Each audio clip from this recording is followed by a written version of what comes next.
Triathlon sort of for me became a really good metaphor for what I was experiencing as an executive. Do I have the ability to kind of handle issues that are going to come up, and I just need to keep moving forward to reach that goal? So I accidentally found triathlon. Early in my career, found myself in Canada, and there was like 4 foot of snow. I couldn't run, I couldn't do anything. The hotel had a pool, and I found like it was kind of exhilarating to just like be in that water. Someone said, well, you've been swimming and running, why don't you ride a bike and you do a triathlon? I'm like, that's insane. I would never do that. And I wound up doing it. I learned a lot about like myself and how I operate physically, right? And there's three things you look for. One is your fitness level, right? So that's exercising or doing that activity over an extended period of time. There's also this thing called fatigue. Let's say that I'm running 2 miles for a while. I can increase my fitness by running more miles,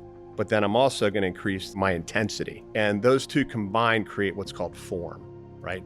So your form can be negative if your engine's big and you've got a lot of fitness, but you're operating this very high, like fast stuff's coming at you, that's going to throw off your form. So you can get sick, you can get hurt, you can get injured. You want to rest, right?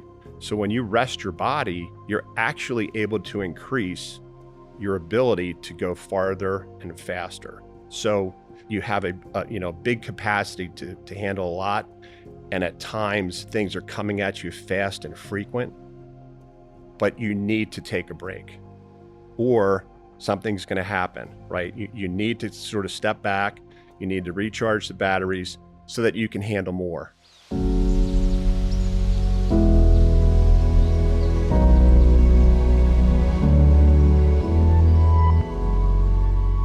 Are you in a high-pressure leadership role and constantly trying to outrun stress, only to feel like the faster you run, the closer it gets? For most executives, success comes with invisible pressure, relentless decision-making, constant responsibility, and very little time to take care of yourself. So today, we're talking about what happens when people at the top don't have the support they need. I'm joined by Ed Walker, CEO of ArmadaCare, a lifelong endurance athlete and a veteran in the insurance and benefits industry. Welcome back to Prevention Pioneers, a show where we rewrite the rules of workplace mental health by putting prevention first. I am your host, Laura Coons. Welcome to the show, Ed. Thank you very much for being here with us today. So we're going to jump right in, and I need to know, what does the phrase "it's lonely at the top" mean to you? Yeah, well, thanks, Laura. Thanks for having me. It's good to spend some time with you. A little bit of a story. I would say it's sort of like being a parent, right? So when you're a parent, you have young kids, young children. They seem to have a lot of little problems when they're younger, but when they get older, and my children are out of the house, we're empty nesters. They have fewer problems, but they're bigger. So if you sort of go with that, I've been fortunate to have been in multiple leadership roles over my career. People that I was coming up with, we could talk to each other. We'd sit down at the lunch table. We might have a couple beers. We could always sort of talk through like issues that we were experiencing.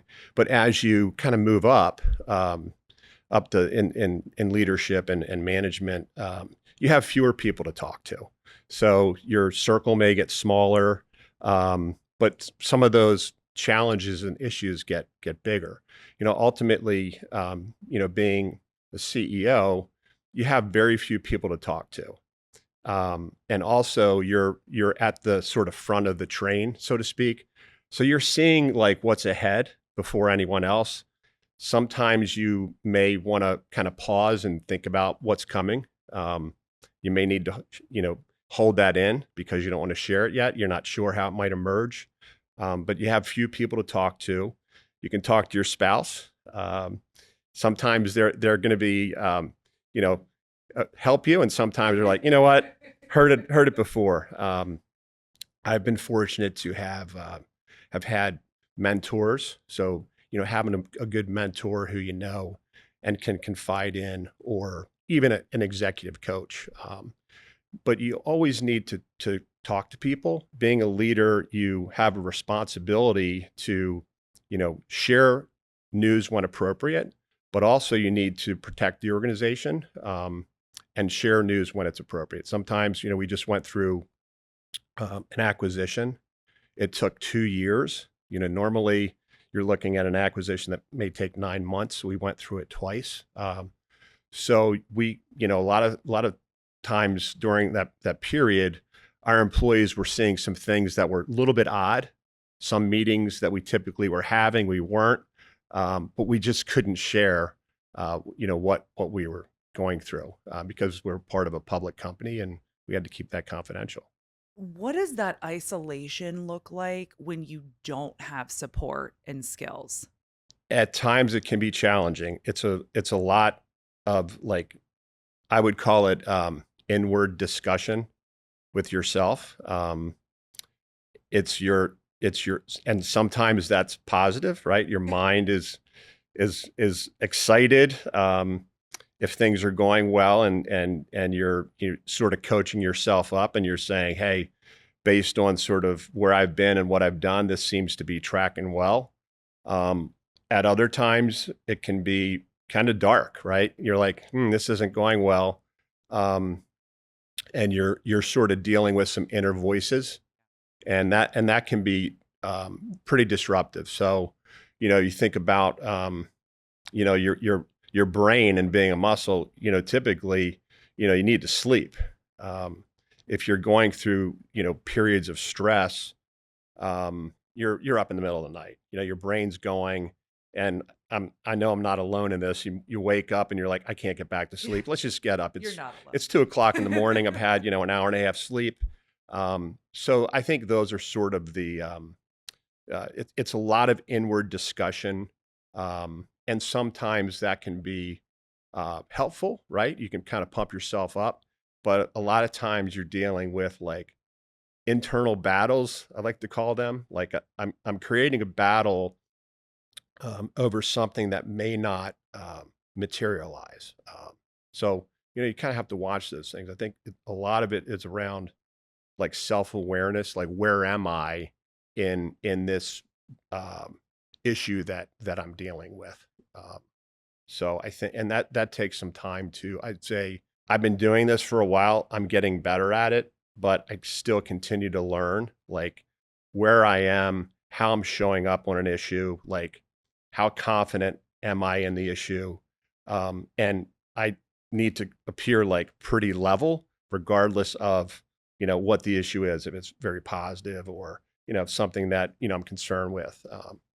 So yeah, it's a little, it gets a little, uncomfortable at times. And I'd say, like, something that you can't do forever. You can't operate at that level for an extended period of time, or, something's going to break.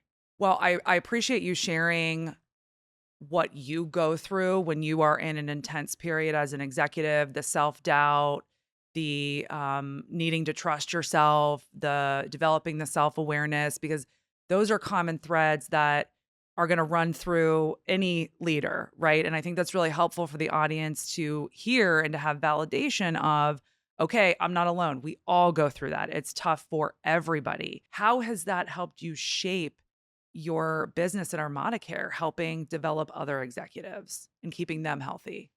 Yeah, it's a great question. Well, I would say over 25 years ago. I mean, I've always, uh, I've been a runner. I played sports in college. I've always found that, like, physical activity, working out, like, that was always, like, a good energy release for me. Also, like, I'm a very competitive person.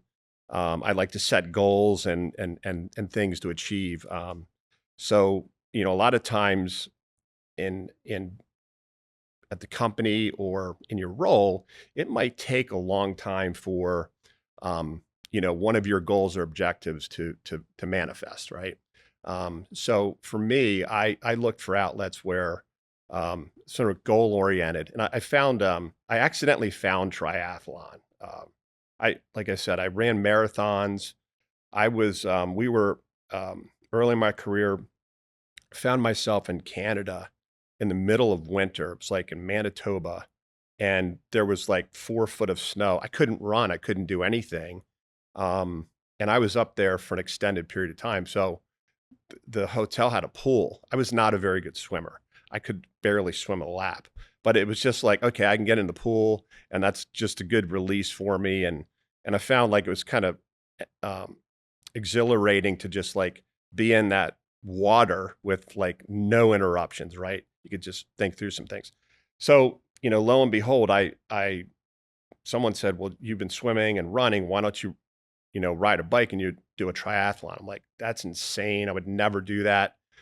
And I wound up doing it. And I ultimately, I did longer and longer distances. And I would always say, well, I did an Olympic distance, and then they're like, why don't you do a half Ironman? I'm like, who would do that? That's just, insane. I did that. And then why don't you do an Ironman? I'm like, oh, I would never do. So I just wound up doing it. And in 2015, I completed the Kona Ironman. I learned a lot about like myself and how I operate physically, right? So a triathlete, you're three disciplines. It's running, it's swim, bike, run. But there's also two other disciplines, especially for like longer distances. One is nutrition, right? You need to take care of yourself. You make sure you're out there for over 10 hours, or me, cases over 11. But also there's what I'd call your suffer factor, right? How do I have the ability to kind of handle issues that are going to come up that I'm not ready for? And I just need to keep moving forward to reach that goal. So triathlon sort of for me became a really good, I guess, metaphor for what I was experiencing as an executive. And I'm going to get a little bit geeky on you here, Geek but out, it's Ed. for a Let's go. reason. Like when you train for these distance races, typically there's a point in time where the race is in October, right? So I've got 30 weeks to get ready. I know I want to peak at this point in time, and there's three things you look for. One is your fitness level, right? So that's exercising or doing that activity over an extended period of time, right? So that's building you're putting in the hours. Let's say for running, right? You don't start off running 20 miles, you build up, right? Um, there's also this thing called fatigue, right? Which is more of the shorter term. So let's say that I'm running 2 miles for a while. I can increase my fitness by running more miles, but then I'm also going to increase the speed in which, so my intensity, right? And those two combined create what's called form, right? So your form can be negative, like if your engine's big and you've got a lot of fitness, but you're operating this very high, like fast stuff's coming at you. That's going to throw off your form. So you can get sick, you can get hurt, you can get injured, like, and also like over periods of time, you typically will increase your capacity, right? So your fitness, the distance you're traveling, but also the speed. But you want to rest, right? So when you rest your body, you're actually able to increase your ability to go farther and faster. So that's how I relate like triathlon and that distance and that extended period of time to being an executive. You have a big capacity to handle a lot, and at times things are coming at you fast and frequent, but you need to take a break or something's going to happen, right? You need to sort of step back. You need to recharge the batteries so that you can handle more. That's a phenomenal analogy. I think that analogy will help a lot of people. It's a really, really great way to look at it. And also in terms of how to grow more into a more effective leader is, thinking of it that way. So what's harder, an Ironman or being an Uh, executive?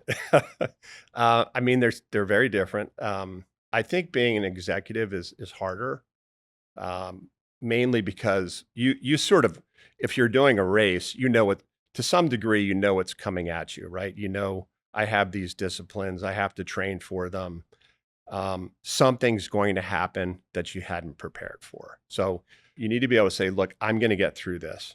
Okay. So very much like business, I'd say being a CEO is different because you don't know what this landscape is, right? You could be facing an issue, and it could be, it's an error, right? It's a problem, or yeah, it's a big problem that has contagion all over it. So you just don't know. So that's, I think that's, they're very similar, but there's more unknowns in as being a CEO. And I think there's also more things that are out of your control, and unknown. So you really just the I guess the trick is, um, if you've sort of set your direction on where to go, um, you just need to make sure you know something's going to come up. You know there's going to be a challenge. You might just need to go slower, right? Take an assessment, but just keep going forward. Keep moving in that direction. And then as you like start to feel better, or gain more like clarity on what's in front of you, then you can speed up again. So they're similar. They draw on different uh, parts, but they're also, you know, I think the CEO part is there's more things that you have unknowns. Different type of Right. endurance Yeah. completely, but Yeah. endurance nonetheless. And you mentioned again, in so many words, that self-awareness piece. And as a leader, as an executive, knowing, am I a sprinter or am I a marathon runner? Because Right. there's a difference. You mentioned you can go really hard and then you take rest. That might work for some, and then others it works to go at a less intense pace for longer. So it's self-awareness, I think, is Yeah. key. And I'm so glad that you've mentioned that multiple times. And then you've also mentioned that it's a process. Right. So was there a turning point for you as an executive when maybe the pain got great enough and you were doing it one way and you saw the need to start doing it another way? I think, yeah, there were probably many points. When I was when I was younger, I would probably worry about things that I couldn't control too much, right? I just worried about those things. And I had a mentor, and he would just say, listen, don't worry about the things you can't control, right? Just right, right. Um, the I think the other one was, and I see this happening with a lot of, sort of in our company, we have an executive team, and then we have a leadership team, and so on. I think the other thing, and I've experienced this, is it's not letting go, right? I tell this story, and it's sort of, gotten embellished a little bit, but I think it's effective. I have a closet of shirts, and at the beginning of the year, I have a red hanger, and I put the red hanger on the one end, and every time I wear a shirt, I put it on the other side of the hanger. So at the end of the year, I'm left with, I didn't wear these shirts. So I relate like advancing in your career to that analogy, which is, if I want to get more shirts, I've got to get rid of some. Now, some shirts I'm really comfortable with. I really like this. It brought back a great memory, but I don't want to get rid of it. But I haven't worn it in 3 years. So that's sort of a story that I tell, some young executives or young leaders, like, you have to let go. You're really good at this, but I need you to now do this. Let someone else do this. That makes sense. And tying that back, you mentioned a word earlier, capacity. So how does a leader expand their capacity to take on more? Yeah. Um, I think it's really putting yourself in situations where you're not comfortable, right? So if you think about, if I go back to that triathlon analogy, the way to set new personal records and things like that is you have to push yourself in places that you're not comfortable with. So I believe it's very similar. Taking projects on that maybe you wouldn't typically take on. So you have to push yourself, and people are very good at certain things. But like I know what I'm not good at. I am a horrible detailed person, terrible at it. So I know that I'm not good at that. But I need to make sure that like the people around me are really good at that. So it's like it's you can't be good at everything. Um, you can try, but maybe it's, you know what, these are the things I'm really good at. This is my superpower. That's what I'm really going to focus on. And I'm just going to hire the best people around me that are good at those other things. So, having some self-awareness, putting yourself in situations where you're trying different things, and you're also figuring out I'm not really good at this, but at least I tried. And a lot of times it's not what you want to do; it's what you don't want to do, or what you're good at versus what you're not good at. So I think that's key.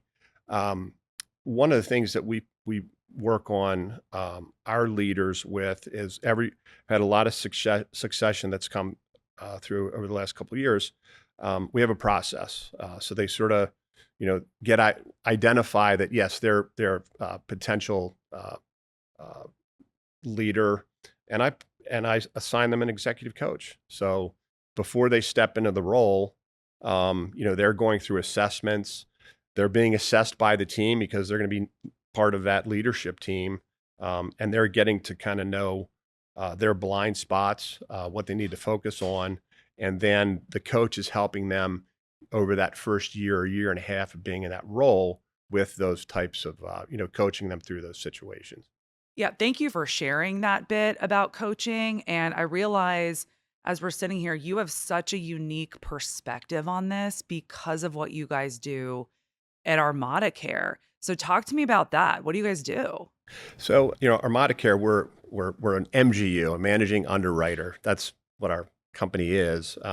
But basically, we focus on providing executives, owners, and key targeted employees with benefits that go above and beyond what's basically provided, right?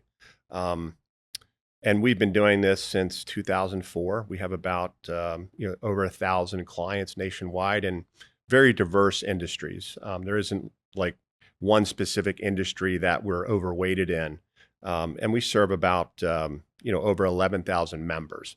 And typically, these are historically it's been the owners of companies, could be C-suite, but more recently, it could be, our programs are used for recruiting. So could be hard to recruit positions. It could be nurses, or it could be private equity where there's, sort of a war on talent. Our programs really, I'm a customer. So everyone in our company has access to a program. But really it's life changing. When I look at executive healthcare and my own experiences, that's where we go above and beyond, because basic healthcare doesn't meet the executive where they need to be. They lead a different life. They're oftentimes pulled in different directions. I myself, I remember like early on we had access to a company doctor, which was great. And then the company doctor went away, and I didn't get physicals for like 7 or 8 years. So it wasn't so much I didn't have the ability to, or I couldn't afford a doctor. It was I didn't have time. So that's what we focus on, is meeting the executive where they need to be met. One of the things that we've done more of, and I'd say this is post COVID, is we've seen sort of a shift in healthcare, and a lot of our clients were asking us, program's great. We want to expand our offering, but we want it to be more focused around executive physicals. We want it to be focused more around some of these new types of tests, like the Grail test, the Gallery test, looking at things like genomics, right? So if I have propensity based on, my DNA that, I've got to be careful about this type of cancer. Okay, let's get into like precision diagnosis and precision care. So that's where we're coming in very much in terms of like, I need something very specific. So we listen to our customers, we listen to our distributors, and that's what we've created, is that type of care for people. And I'll tell you, like we went through an acquisition the last couple of years, went through succession. A member of my team went through a really serious health issue, and thank God that we had what we have, because he was able to get the care he needed, had options, and was quickly contributing again. So I was so happy that we do what we do. Yeah, that's interesting to hear that the market feedback right now is around preventative health. I Yeah, mean, that's the point of this show, obviously, is prevention and right. preventative health. Are you seeing the value in that after adding those products in?